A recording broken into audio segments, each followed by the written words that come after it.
Atas nama Bapa dan Putra dan Roh Kudus, amin. Shalom Aleichem bersama Mesias.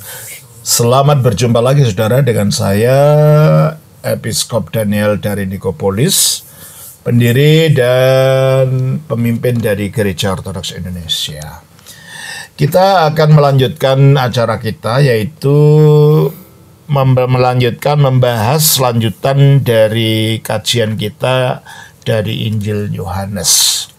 Tapi sebelumnya kita sudah sampai pada chapter 84 dan bacaan dari Injil Yohanesnya sudah sampai dari Injil Yohanes 19 ayatnya yang ke-31 sampai dengan ayat yang ke-32.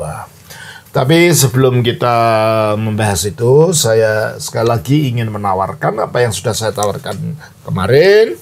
Saudara-saudara, untuk mengetahui sejarah gereja, saya tawarkan buku ini.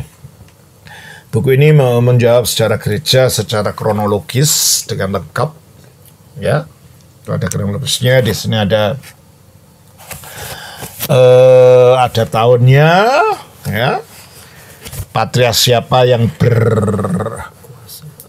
yang sedang memimpin waktu itu. Lalu biografinya di sini ada. Lalu ada apa dalam kehidupan gereja pada tahun ini? Ada apa di dalam kondisi sosial, politik dan budaya serta keadaan alam? Ini sangat menolong saudara untuk membahas ini. Membahas dari mulai sebelum Kristus lahir, yaitu yang dibahas mulai dari tahun 5600 sebelum Masehi, lalu meloncat ke 5000, kan ada peristiwa penting di situ. Tahun 1000, tahun 311 sebelum Masehi, baru tahun 60 sebelum Masehi, lalu sampai menginjak tahun 6 sebelum Masehi. Menurut tanggalan yang kita punya sekarang, itulah hari lahir Yesus Kristus. Terutama ini sejarah gereja Ortodoks, ya, gereja Timur. Jadi saudara tahu apa yang terjadi dalam sejarah gereja Timur dari abad pertama sampai sekarang. Dan ini membahas sampai tahun 1025. Nah, ini penting sekali, saudara akan mengetahui banyak tentang apa sih yang terjadi dalam sejarah gereja, sehingga kita mengerti latar belakang dari iman kita ini. Nah, ini kalau ini bukan tulisan saya, ini adalah terjemahan. Judulnya adalah Garis Waktu Sejarah Gereja Ortodoks. Yang kedua yang saya tawarkan juga adalah, sebagaimana saya sudah katakan dari beberapa video saya yang lalu, adalah iman Ortodoks itu bukan hanya sekedar masalah pengetahuan intelektual saja, dogmanya apanya itu memang landasan apa yang diyakini, tapi juga ini di ajaran-ajaran itu dihayati melalui ibadah, dan ibadahnya ini merupakan ekspresi daripada ajaran-ajaran itu. Kebenaran itu dinyatakan melalui ibadah-ibadah itu. Coba kita baca dari Titus 1 ayat 1. Dari Paulus, hamba Allah dan Rasul Yesus Kristus, untuk memelihara iman orang-orang pilihan Allah dan pengetahuan akan kebenaran. Pengetahuan akan kebenaran seperti yang nampak dalam ibadah kita. Seperti yang nampak dalam ibadah. Jadi ibadah ini bukan hanya sekedar aksesoris, ya, yang mengiringi suatu ceramah, bukan.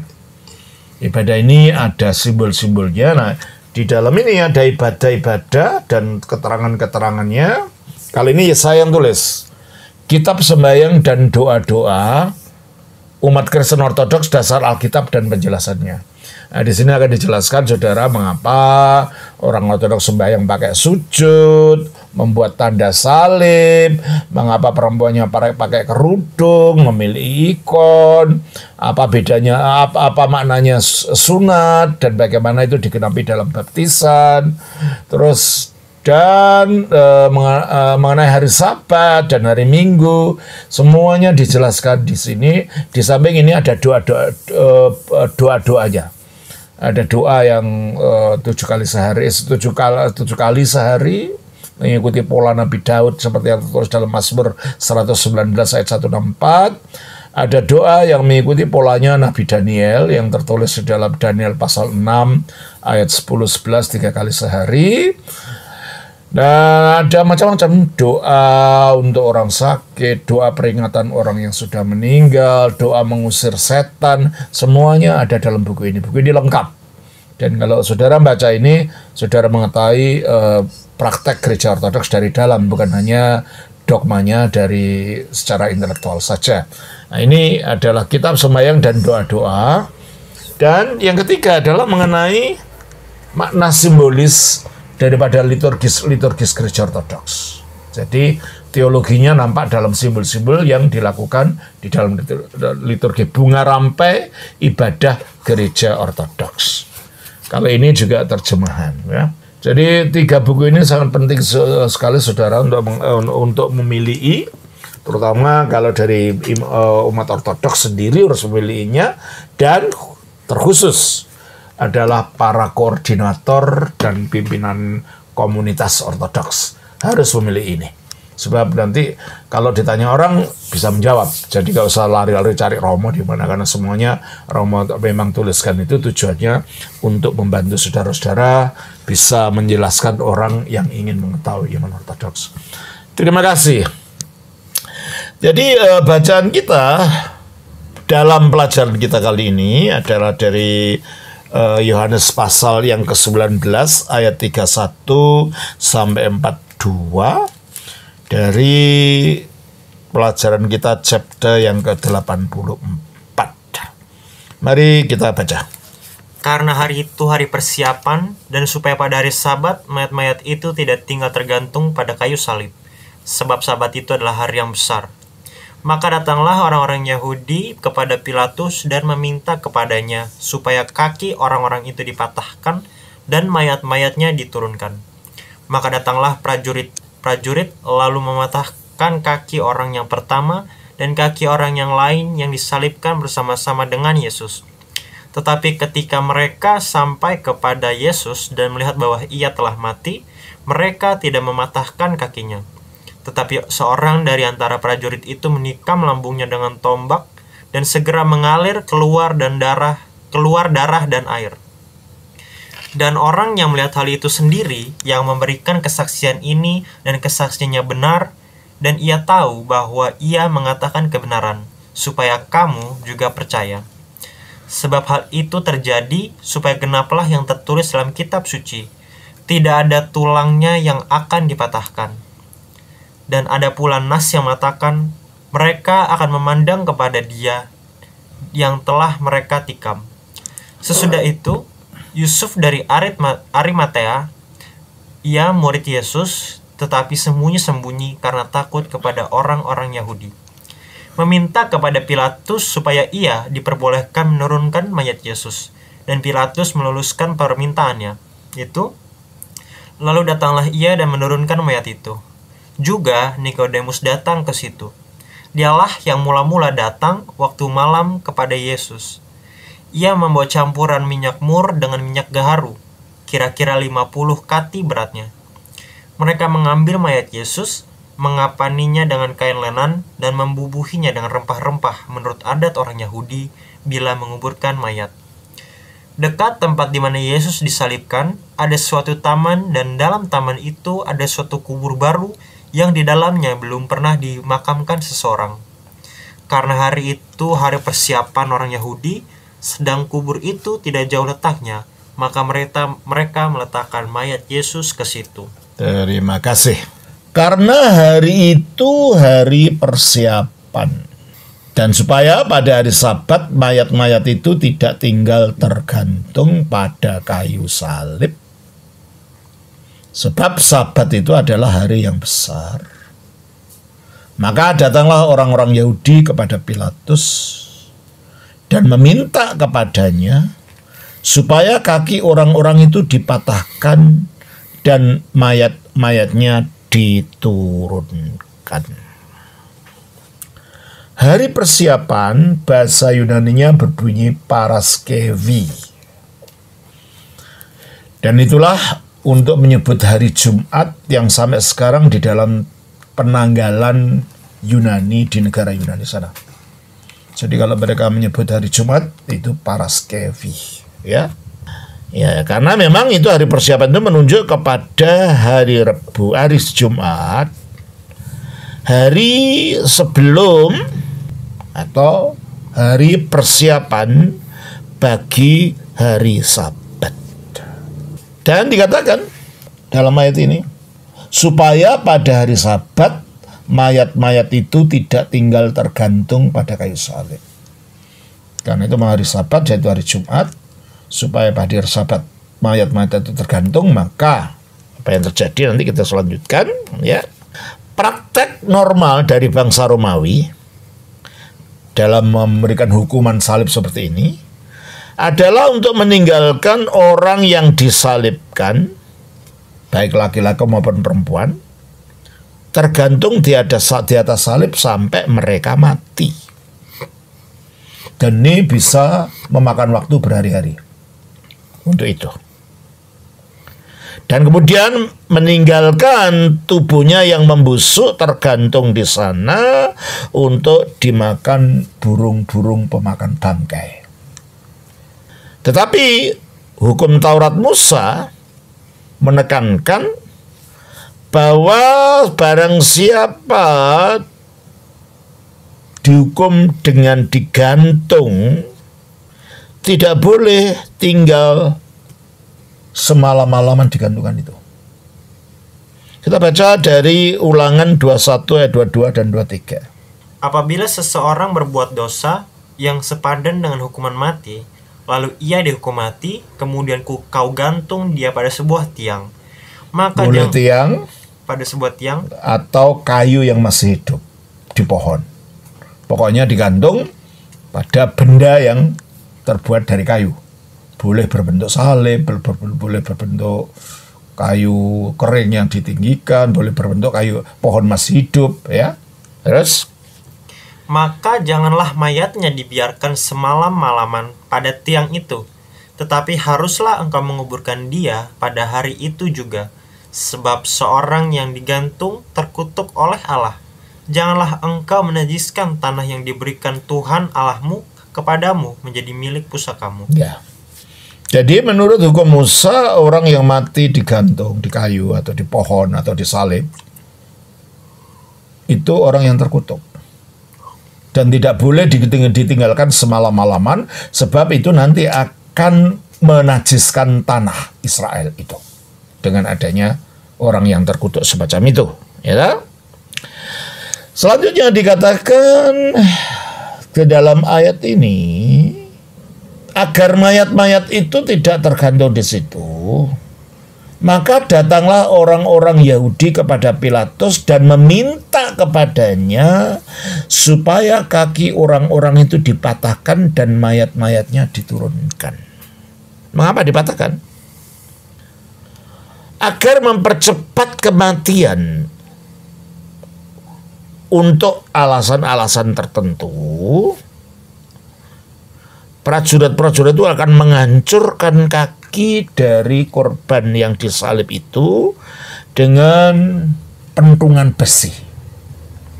Seperti gada gitu. Dihancurkan kakinya. Bukan saja tindakan ini menyebabkan shock, kejutan yang luar biasa pada orang yang disalib, tetapi juga menyebabkan lebih kehilangan darah yang ada di dalam tubuh itu. Dan ini menghalangi si korban itu untuk dapat mendorong ke atas tubuhnya dengan kakinya supaya dapat bernapas. Jadi si korban akan mati karena tidak dapat bernapas, sesak. Maka kakinya dihancurkan itu.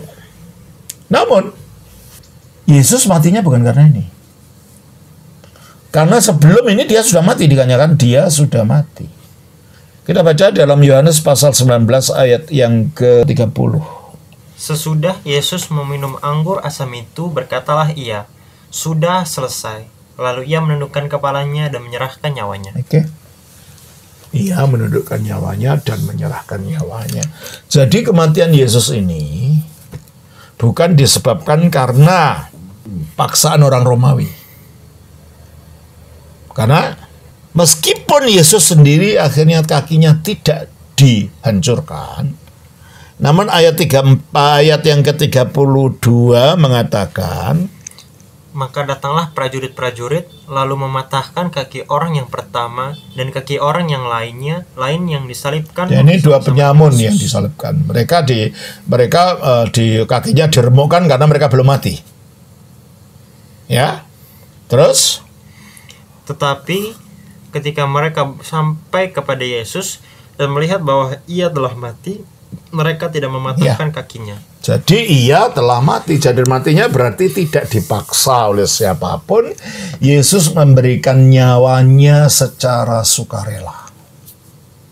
Bukan karena dipaksa oleh malaikat lah, oleh Allah, oleh iblis, oleh pemerintah Romawi.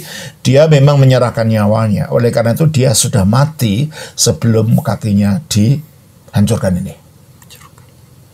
Mengapa begitu cepat mati? Ya karena malamnya sudah dianiaya, dia menderita malam, diseret ke sana sini, dipukuli dan macam-macam yang sudah kita bahas sebelumnya. Ya, dia cepat mati karena dia mungkin merasa badannya merasa kelelahan yang luar biasa, kesakitan yang luar biasa akibat aniaya yang diterima semalam suntuk sebelum paginya dia dibawa ke pengadilan Pontius Pilatus dan ditetapkan untuk mati disalibkan. Ayat ketiga, tetapi ketika mereka sampai kepada Yesus dan melihat bahwa ia telah mati, mereka tidak mematahkannya. Jadi karena Yesus telah mati, tidak perlu itu, ya kan? Terus ayat 34. Tetapi seorang dari antara prajurit itu menikam lambungnya dengan tombak, dan segera mengalir keluar darah dan air. Ini paling tidak ada 3 keterangan secara kedokteran dan secara fisik penyebab dari keluarnya darah dan air ini. Tapi bagi kita tidak memfokuskan pada keterangan medisnya. Kita memfokuskan makna daripada keluarnya darah dan air ini. Kita baca di dalam 1 Yohanes pasal 5 ayat 6. Inilah dia yang telah datang dengan air dan darah, yaitu Yesus Kristus. Ya, air yang keluar dari darah itu, air dan darah. Jadi itu lambang kematiannya, darah dan air. Tapi ini juga lambang daripada kelahiran baru yang datang dari air yang dinyatakan dalam baptisan. Dan dalam air baptisan itu kita menyatu dengan kematian Yesus, menyatu dengan darahnya. Dikatakan dalam ayat yang ke-8. Dan ada 3 yang memberi kesaksian di bumi, roh dan air dan darah, dan ketiganya adalah satu. Roh, jadi Roh Kudus yang memberi kesaksian siapa Yesus sebagai juru selamat. Dan air dan darah itu menyatakan betul-betul kematian. Dia menyerahkan dirinya mati untuk dosa-dosa manusia. Dan ini merupakan satu kesatuan.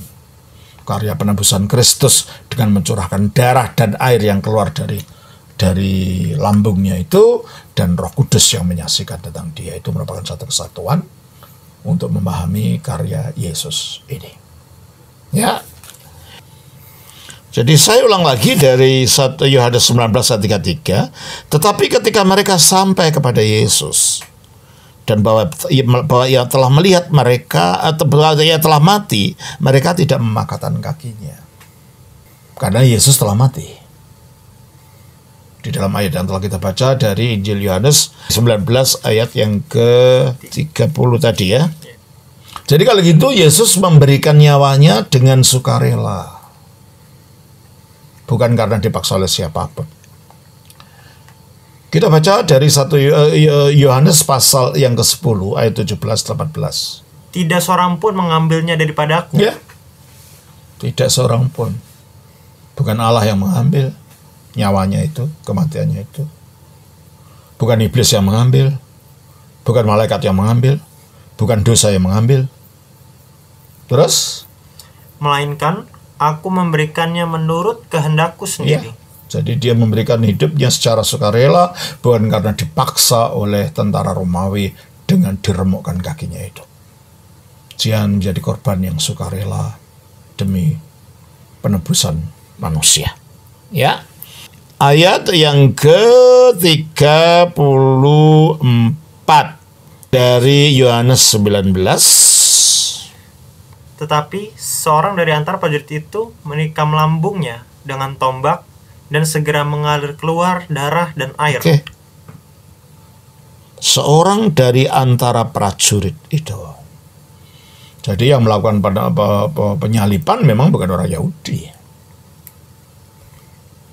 Makanya kalau dalam Al-Quran dikatakan orang Yahudi mengatakan wa qaulihim, dan kata mereka ini qatolna, sesungguhnya kami telah membunuh Al-Masih Isa ibnu Maryam Rasulullah, Al-Masih Isa putra Maryam Rasulullah.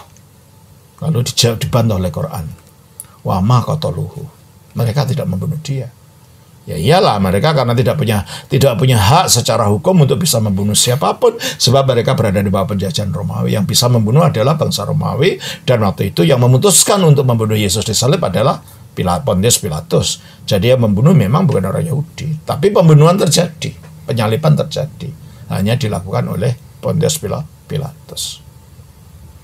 Wa masolibu, dan mereka tidak menyalibkan, betul, karena menyalibkan adalah prajurit-prajurit ini, bukan orang Yahudi. Tapi penyalipan terjadi, hanya yang melakukan bukan orang Yahudi. Ya, nah itu kalau kita bisa melihat dari kacamata iman Kristen, ayat yang ada dalam Quran surah 4 ayat 157 itu. Penyalipan terjadi, hanya bukan dilakukan oleh orang Yahudi, tapi dilakukan oleh prajurit-prajurit Romawi ini. Ada banyak prajurit, tetapi seorang dari antara prajurit itu menikam lambungnya dengan tombak. Jadi mereka telah melihat bahwa Yesus telah mati, kan? Oleh karena itu mereka tidak meremukkan kakinya. Jadi untuk menyebabkan Yesus mati itu bukanlah tujuan penikaman lambungnya itu. Dan kemungkinan ini lambung kiri. Hanya tidak dijelaskan. Lambung kiri. Tetapi tujuan penikaman ini adalah untuk memastikan bahwa Yesus betul-betul mati, gitu. Jadi kematian Yesus bukan dikarenakan penikaman ini, dan mereka tahu Yesus sudah mati. Tapi untuk menyatakan bahwa Yesus betul-betul sudah mati, maka ditusuk atau ditikam dengan tombak ini. Dan kata menikam ini dalam bahasa aslinya tidak ada dijumpai di dalam bagian perjanjian baru yang lain, hanya di ayat ini saja. Dan kelihatannya lukanya sangat lebar sekali.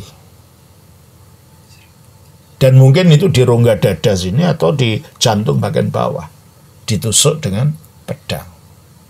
Bagaimana kita tahu bahwa itu lebar? Yohanes 20 ayat 27. Kemudian ia berkata kepada Thomas, "Taruhlah jarimu di sini dan lihatlah tanganku. Ulurkanlah tanganmu dan cucukkan ke dalam lambungku." Ya, kalau tangan bisa dicucukkan ke dalam lambung, meskipun sebenarnya tubuhnya Yesus diubah, tapi demi untuk meyakinkan Thomas ditunjukkan ini loh, lambung yang ditusuk itu. Dan kalau itu bisa dimasukkan tangan ke dalamnya, berarti itu sangat lebar sekali. Ya, jadi penusukan atau penikaman itu penikaman yang sangat lebar, yang sampai bisa dimasukkan tangan ke dalamnya. Dan ujung daripada tombak itu kelihatannya masuk ke bagian organ yang terdalam dari tubuh itu. Dan jikalau prajurit itu berdiri di hadapan salib, secara alamiah luka ini harus di sebelah kirinya, lambungnya itu. Lalu keluarlah darah dan air. Ada macam-macam keterangan secara fisiologis dan kedokteran yang sudah katakan tadi telah diberikan kepada fakta ini. Ada yang mengatakan bahwa tombak itu menusuk bagian perikardium atau pembungkus daripada pada jantung itu ya, yang mengandung jumlah air yang sedikit dari limpa yang langsung keluar airnya, dan juga menusuk hati yang daripadanya darah mengalir, dan kematian yang sesungguhnya terjadi pada saat ini. Ini keterangan yang pertama. Yang kedua, bahwa kematian Kristus itu diakibatkan daripada pecahnya jantung, dan bahwa rongga daripada hati dan bagian-bagian organ di sekitarnya mengandung cairan yang seperti air. Keterangan yang ketiga, bahwa pembusukan daripada darah di dalam mayat telah terjadi, dan materi yang padat dipisahkan dari yang bersifat cair, sehingga kelihatannya seperti darah yang bercampur dengan air. Itu beberapa keterangan yang diajukan. Namun apapun solusi atau keterangan yang kita berikan untuk secara fisik kematian Yesus ini, adalah jelas seperti yang sudah lihat bahwa kematian Yesus telah terjadi sebelumnya, sebelum dia ditusuk ini, yaitu di dalam Yohanes 19 ayat 30 yang kita baca tadi. Dan bahwa meskipun kita tidak dapat mengatakan bahwa keterangan secara medis, keterangan secara fisik itu yang benar, ada suatu dalam wilayah kejadian-kejadian yang bersifat alamiah ini, sesuatu hal yang cukup untuk memberikan kesan yang mendalam di dalam pikiran Yohanes yang menulis Injil ini, yang dia catat di sini. Kita harus memikirkan bahwa murid yang dikasih oleh Yesus ini melihat kepada tubuh Tuhannya yang disalibkan dan ditikam ini, dan mengingatnya pada waktu-waktu kemudian, dan memberitahu bahwa ada sesuatu yang mengalir keluar dari lambungnya yang ditusuk, yaitu darah dan air. Ayat yang ke-35. Tolong bacakan. Dan orang yang melihat hal itu sendiri, yang memberikan kesaksian ini, dan kesaksiannya benar, dan ia tahu bahwa ia mengatakan kebenaran. Ya. Jadi peristiwa penyaliban itu bukan dongeng atau tafsiran sesuatu, diduga-duga. Ada yang melihat sendiri. Lagi pula di sekitar salib itu ada orang-orang lain kan? Coba kita baca di dalam Yohanes 19 ayat 25. Dekat salib Yesus berdiri ibunya dan saudara ibunya, Maria, istri Klopas, dan Maria Magdalena. Ketika Yesus melihat ibunya dan murid yang dikasihinya. Ya, itulah Yohanes ini. Berarti paling tidak ada 4 orang yang menyaksikan. Jadi penyaliban itu bukan kejadian yang diduga-duga, dikadang-kadang dilihat, disaksikan oleh orang. Dan ini orang dekatnya. Tidak mungkinlah ibunya itu bisa pangling gitu ya, lupa bentuk anaknya. Kalau memang orang lain yang diserupakan lalu berubah menjadi seperti Yesus. Kalau orang lain yang tidak tahu, tidak pernah dikenal, tidak mungkin ya, orang itu mengenal ini ibunya. Dan mungkin juga orang itu mengenal itu muridnya. Bahwa orang yang disalib itu mengenal ini ibunya, ini muridnya. Ya berarti yang disalib memang Yesus sendiri, bukan orang lain yang diserupakan. Ini membuktikan bahwa Yesus memang betul-betul disalib, bukan orang lain yang disalibkan. Ya, kita baca selanjutnya dari ayat 36-37. Sebab hal itu terjadi supaya genaplah yang tertulis dalam kitab suci. Tidak ada tulangnya yang akan dipatahkan. Dan ada pula nas yang mengatakan mereka akan memandang kepada Dia yang telah mereka tikam. Ya, ayat 36-37 ini Yohanes mengutip dari Keluaran pasal 12 ayat 46. Paskah itu harus dimakan dalam satu rumah juga. Tidak boleh kau bawa sedikit pun dari daging itu keluar rumah. Satu tulang pun tidak boleh kau patahkan. Nah, satu tulang pun pada hari Paskah, anak domba Paskah tidak boleh tulangnya dipatahkan. Dan juga dari Bilangan 9 ayat 12.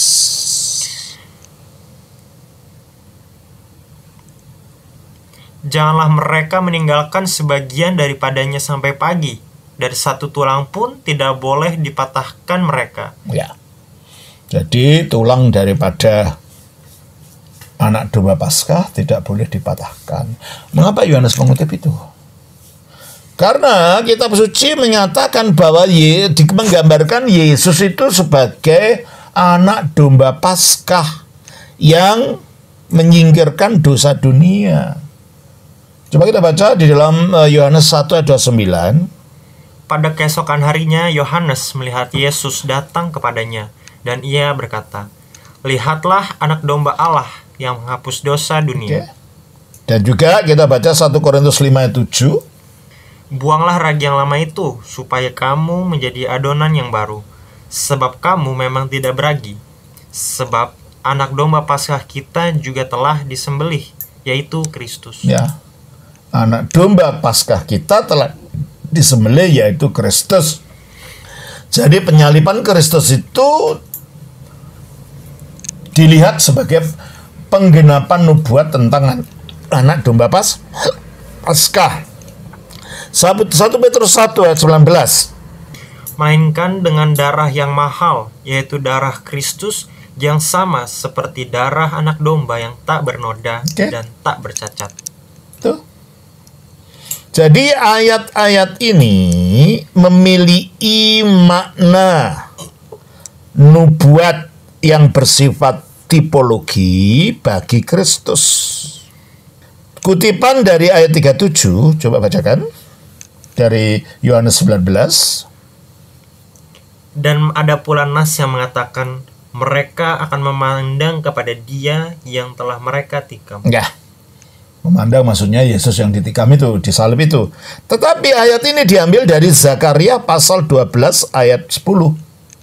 Aku akan mencurahkan roh pengasihan dan roh permohonan atas keluarga Daud dan atas penduduk Yerusalem. Dan mereka akan memandang kepada Dia yang telah mereka tikam.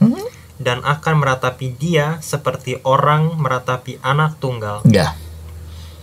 Yang menggambarkan atau menunjukkan bahwa Allah sendirilah yang ditikam dalam inkarnasinya ketika Dia menyatakan diri sebagai gembala. Zakaria 13:7. Hai pedang, bangkitlah terhadap gembalaku, terhadap orang yang paling karib kepadaku. Demikianlah firman Tuhan semesta alam. Jadi ada gembala yang akan ditebas oleh pedang, dibunuh maksudnya. Bandingkan dengan Zakaria 11 ayat 4.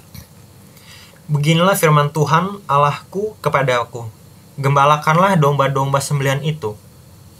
Orang-orang yang membelinya menyembelihnya dengan tidak merasa bersalah, dan orang-orang yang menjualnya berkata, terpujilah Tuhan, aku telah menjadi kaya, dan orang-orang yang menggembalakannya tidak mengasihaninya. Ya. Ayat 8. Dalam 1 bulan aku melenyapkan ketiga gembala itu.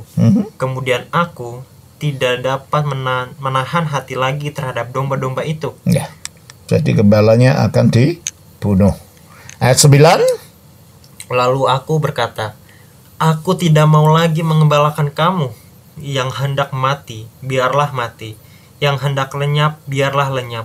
Dan yang masih tinggal itu, biarlah masing-masing memakan daging temannya. Ayat 15-17. Sesudah itu berfirmanlah Tuhan kepadaku, ambillah sekali lagi perkakas kepada seorang gembala yang pandir. Sebab sesungguhnya aku akan membangkitkan di negeri ini seorang gembala yang tidak mengindahkan yang lenyap, yang tidak mencari yang hilang, yang tidak menyembuhkan yang luka, yang tidak memelihara yang sehat, melainkan memakan daging dari yang gemuk dan mencabut kuku mereka. Celakalah gembalaku yang pandir, yang meninggalkan domba-domba. Biarlah pedang menimpa lengannya dan menimpa mata kanannya. Biarlah lengannya kering sekering-keringnya dan mata kanannya menjadi pudar sepudar-pudarnya. Ya. Jadi di sini menggambarkan Allah sendiri yang menusuk ketika wakilnya, yaitu gembala itu ditusuk.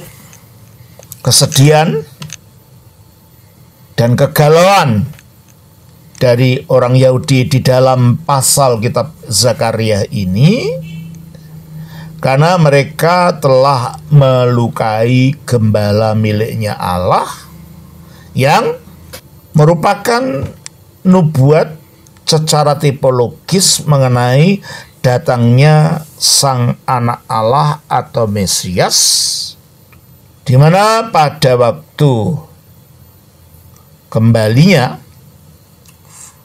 atau kedatangannya yang kedua, Israel akan menangisi penolakannya dan karena mereka membunuh raja mereka itu. Kita baca Wahyu 1 ayat 7. Lihatlah, ia datang dengan awan-awan dan setiap mata akan melihat dia, juga mereka yang telah menikam dia. Dan semua bangsa di bumi akan meratapi dia. Gitu. Mereka yang telah menikam dia akan meratap nanti melihat Yesus Kristus yang telah mereka tikam itu datang lagi. Kita baca ayat yang ke-38 dari Yohanes 19. Sesudah itu, Yesus dari Arimatea, ia murid Yesus tetapi sembunyi-sembunyi karena takut kepada orang-orang Yahudi, meminta kepada Pilatus supaya ia diperbolehkan menurunkan mayat Yesus. Dan Pilatus meluluskan permintaannya itu. Lalu datanglah ia dan menurunkan mayatnya itu.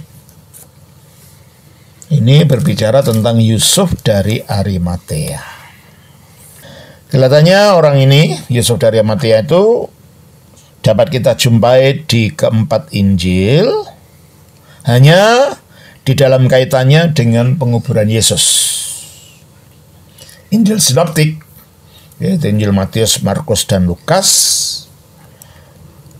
mengisahkan bahwa dia adalah seorang anggota dari Sanhedrin. Berarti dia salah satu pemuka agama. Sanhedrin adalah institusi mahkamah agama Yahudi. Namanya Sanhedrin. Coba kita baca dari Matius 27-57. Menjelang malam, datanglah seorang kaya, orang Arimatea, yang bernama Yusuf, dan yang telah menjadi murid Yesus juga. Ia pergi menghadap Pilatus dan meminta mayat Yesus. Pilatus memerintahkan untuk menyerahkannya kepadanya. Ya, jadi Yusuf ini dinyatakan sebagai orang kaya. Dan dia dinyatakan sebagai orang yang sedang menunggu kerajaan Allah. Coba kita baca dari Lukas 23:51. Ia tidak setuju dengan putusan dan tindakan majelis itu.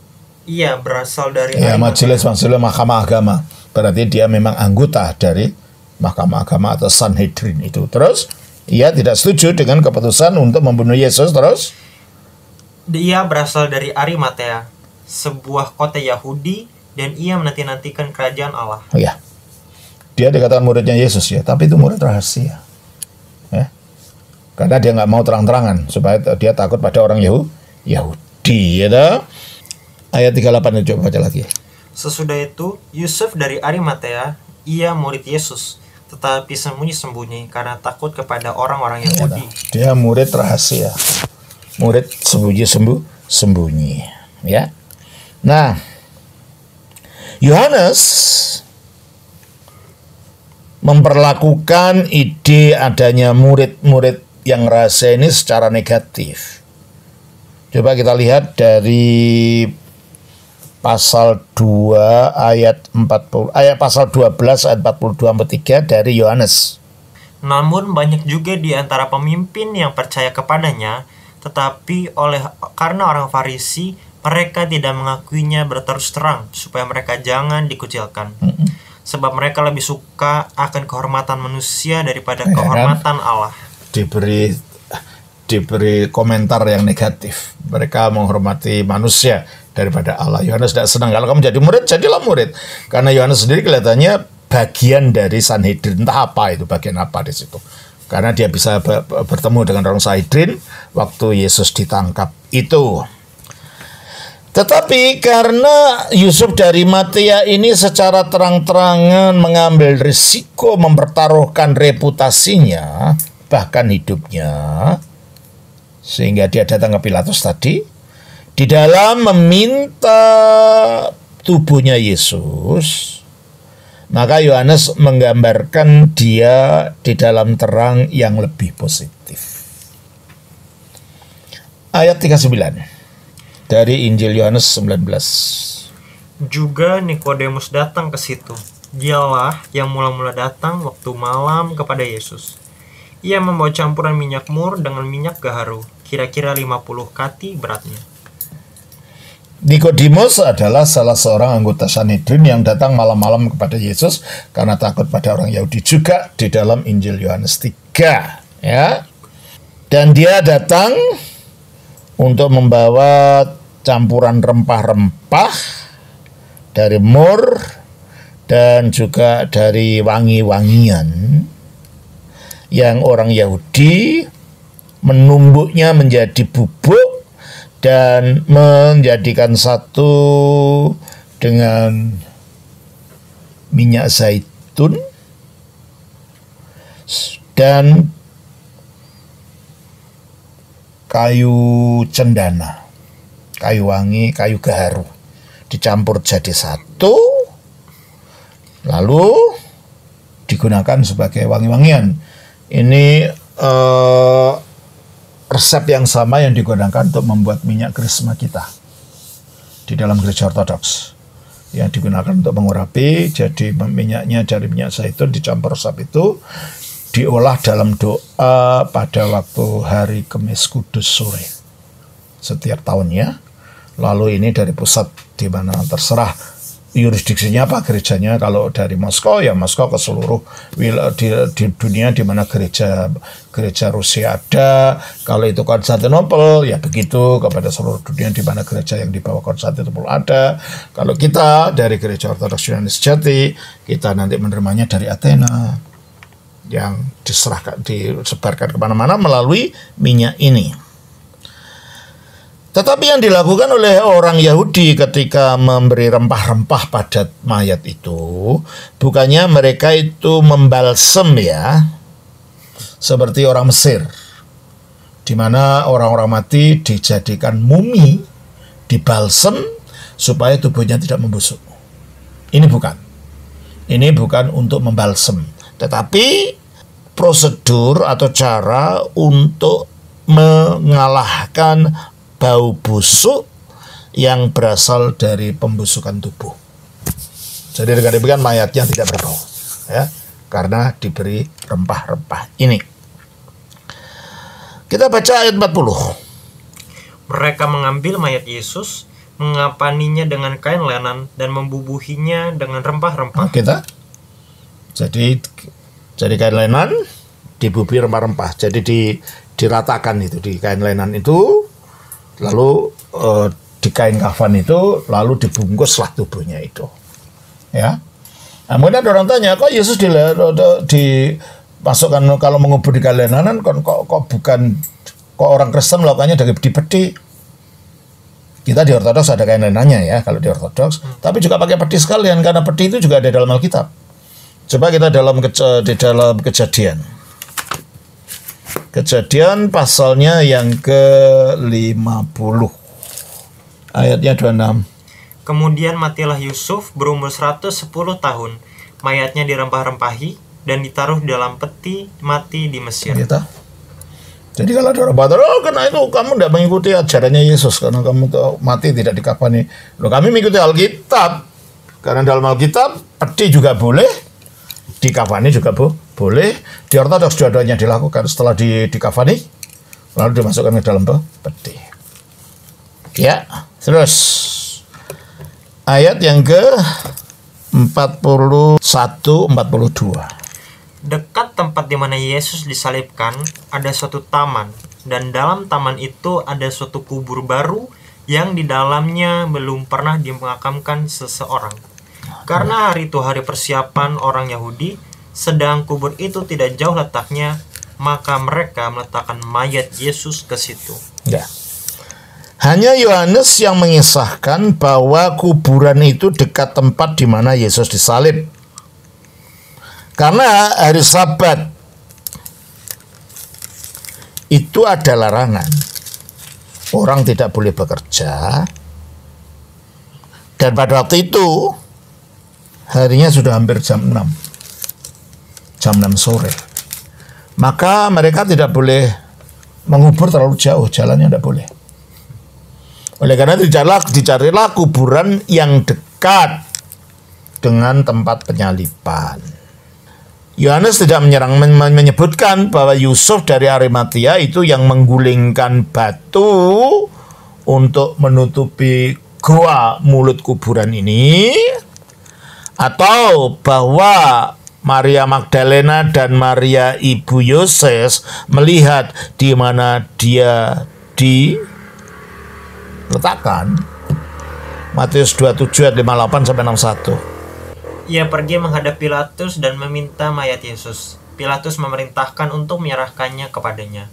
Dan Yusuf pun mengambil mayat itu, mengapaninya dengan kain lenan yang putih bersih, lalu membaringkannya di dalam kuburannya yang baru. Ya, nggak tahu siapa yang nutup, ya, mungkin nggak dikisahkan gitu kan. Tapi coba kita baca di dalam Matius 27 ayat 45. Mulai dari jam 12, kegelapan meliputi seluruh daerah itu sampai jam 3. Kira-kira jam 3 berserulah Yesus dengan suara nyaring, Eli, Eli, lama sabachthani. Artinya, Allahku, Allahku, mengapa engkau meninggalkan aku? Mendengar itu beberapa orang yang berdiri di situ berkata, ia memanggil Elia.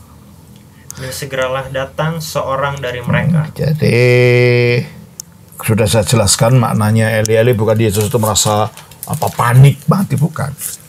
Dia sedang menggenapi nubuat yang tertulis dalam Mazmur 22. Karena itu memang Mazmur tentang penyaliban. Jadi dia mengucapkan ini bukan karena kepanikan, tetapi dia mengucapkan untuk menunjukkan aku ini sedang menggenapi nubuat itu yang ada di dalam Mazmur 22. Coba kita baca ayat 2. Allahku, Allahku, mengapa engkau meninggalkan aku? Ini yang diucapkan Yesus. Jadi Yesus mengutip ayat kitab suci dalam doa. Bukan Allah meninggalkan dia, nggak mungkin lah. Sebab sesudah inkarnasi antara keilahian dan kemanusiaan Yesus tidak pernah terpisahkan. Yang kalau percaya terpisahkan itu bidat nestorianisme yang kita tolak. Ya. Jadi ketika Yesus mengatakan itu bukan keluhannya sendiri karena ditinggal Allah, tetapi dia meneriakkan, ini loh aku sedang menggenapi nubuat itu. Bagaimana kita tahu itu nubuat? Ayat 16 dari Mazmur 22. Kekuatanku kering seperti beling. Ya, maka dia bilang, aku haus. Terus? Lidahku melekat pada langit-langit mulutku. Kehausan terus? Dan dalam debu maut kau letakkan aku. Ya, dia hampir mati, memang sudah akan mati. Terus? Sebab anjing-anjing mengerumuni aku. Itu anjing-anjing itu adalah orang-orang penyembah berhala, para prajurit Romawi, dan segerombolan penjahat mengepung. Itulah para pemimpin agama yang menghendaki kematiannya. Terus? Mereka menusuk tangan dan kakiku. Itulah penyaliban itu. mereka menusuk tangan dan kaki. Jadi Yesus mengutip ayat ini karena ayat Mazmur ini memang isinya nubuat tentang penyalibannya. Ya. Ayat 50 dari Injil Matius ayat 27. Yesus berseru pula dengan suara nyaring lalu menyerahkan nyawanya. Jadi dia mati secara sukarela. Ayat 51. Dan lihatlah tabir bait suci terbawah, 2 dari atas sampai ke bawah, dan terjadilah gempa bumi, dan bukit-bukit batu terbelah. Jadi pada waktu Yesus mati ini, tirai bait Allah yang memisahkan antara ruangan kudus dan ruangan maha kudus, di mana peti perjanjian ada, tabut perjanjian ada, itu robek, dan robeknya tirai ini memberi makna bahwa jalan kepada hadirat Allah sekarang terbuka bagi semua melalui suatu cara yang baru dan yang hidup di dalam Yesus. Ibrani 10 ayat 19 sampai 22. Jadi saudara-saudara, oleh darah Yesus kita sekarang penuh keberanian dapat masuk ke dalam tempat kudus. Karena ia telah membuka jalan yang baru dan yang hidup bagi kita melalui tabir, yaitu dirinya sendiri. Gitu. Sekarang dia yang membuka tabir itu. Makanya kalau dalam gereja ortodoks ada tabir itu melambangkan bahwa kita sekarang di dunia masih belum berada dalam surga itu sendiri. Tapi dalam waktu-waktu tertentu tabir itu dibuka, melambangkan tabir itu memang sudah terbuka. Jalan terbuka ke surga sudah terbuka. Lambang bahwa tabir yang di bait Allah perjanjian lama itu sudah dirobek pada waktu Yesus meninggal. Kenyataan bahwa tabir ini robek dari bawah ke atas atau dari atas ke bawah menunjukkan bahwa bukan manusia yang telah merobeknya, tetapi Allah yang melakukannya. Yohanes 19 ayat yang terakhir, 19 ayat 42. Dekat tempat di mana Yesus disalibkan ada suatu taman, dan dalam itu ada satu kubur baru yang di dalamnya belum pernah dimakamkan seseorang. Karena hari itu hari persiapan orang Yahudi, yaitu hari Jumat, persiapan untuk Sabat, di mana Sabat orang tidak boleh bekerja, hanya boleh berjalan dalam beberapa meter saja. Sedang kubur itu tidak jauh letaknya, maka itu memang sangat mudah untuk mengenapi Taurat karena kuburnya tidak jauh, jadi jalannya tidak jauh. Maka mereka meletakkan mayat Yesus ke situ, diletakkan dalam kuburnya Yusuf Arimatia yang terbuat dari gua, yang dilubangi lalu terletakkan di sana, lalu ditutup dengan batu besar. Nah, saudara, itulah yang dapat kita pelajari sekarang dari Yohanes 19 ayatnya yang ke-31 sampai ayat yang ke-42. Dan pelajaran kita masih tinggal 3 pasal lagi, dan kita akan selesaikan seluruh Injil Yohanes. Tapi mungkin karena lusa saya akan pergi ke luar negeri, jadi baru saya kembali nanti hari tanggal 25 Desember tahun ini. Jadi mungkin kita belum bisa melanjutkan ini sampai saya datang kembali pelajaran ini. Tuhan berkati. Shalom. Senang Bapa, Putra, Roh Kudus. Amin.